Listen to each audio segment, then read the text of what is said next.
Visakha central జైల్లో ఖైదీ అనుమానాస్పదంగా మృతి చెందాడు. రౌడీ షీటర్ కిరణ్ తెల్లవారుజామున ఉరి వేసుకున్నాడని జైలు అధికారులు చెబుతున్నారు. అయితే అతని బంధువులు మాత్రం పోలీసులే చంపి ఉంటారని ఆరోపిస్తున్నారు. కిరణ్ అనుమానాస్పద మృతిపై దర్యాప్తు చేసే వరకు దహన సంస్కారాలు చేసేది లేదని భీష్మించి కూర్చున్నారు. కిరణ్ ఓ హత్య కేసులో ప్రధాన నిందితుడు. అతనిపై రౌడీ షీట్తో పాటు పీడీ యాక్ట్ కూడా ఉంది.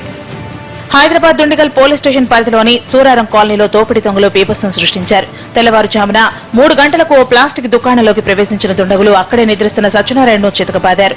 షాపులో నుంచి 5,000 రూపాయలు ఎత్తుకెళ్లారు. షాపు ఎదురుగా ఉన్న సీసీ కెమెరాలో రికార్డైన దృశ్యాల ఆధారంగా పోలీసులు విచారణ జరుపుతున్నారు. దొంగల చేతిలో తీవ్రంగా గాయాలపాలైన సత్యనారాయణ పరిస్థితి విషమంగా ఉంది.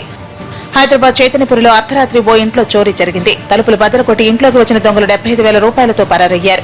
ఇంట్లో వస్తువులు చిందరవందరగా ఉండటంతో అనుమానం వచ్చి పోలీసులకు సమాచారం ఇచ్చారు.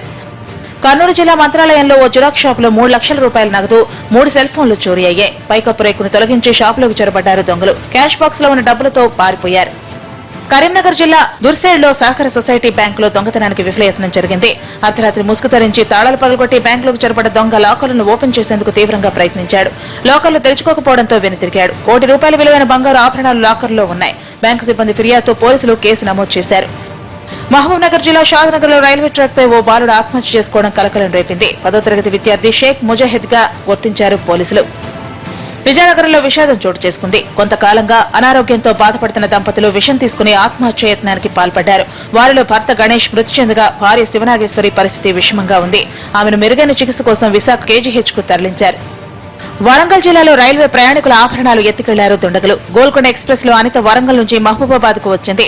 అక్కడి నుంచి ఆమె వరంగల్ వెళ్లే ముందు ఆభరణాలు బ్యాగ్ లో పెట్టుకుంది. అప్పటికే బ్యాగ్ లో 45,000 నగదు ఉంది. ఇదంతా పక్కనే ఉన్న మహిళ చూసింది. కాసేపటికి మహిళ మాయమైంది. తీరా బ్యాగ్ చూస్తే అందులో 6 తులాల బంగారం, 45,000 నగదు కనిపించలేదు. దీంతో ఆమె డోనకర్ రైల్వే పోలీసులకు ఫిర్యాదు చేసింది. మాటల్లో దించి తమ బ్యాగ్ లో ఆభరణాలు కొట్టేశారని చెబుతోంది బాధిత.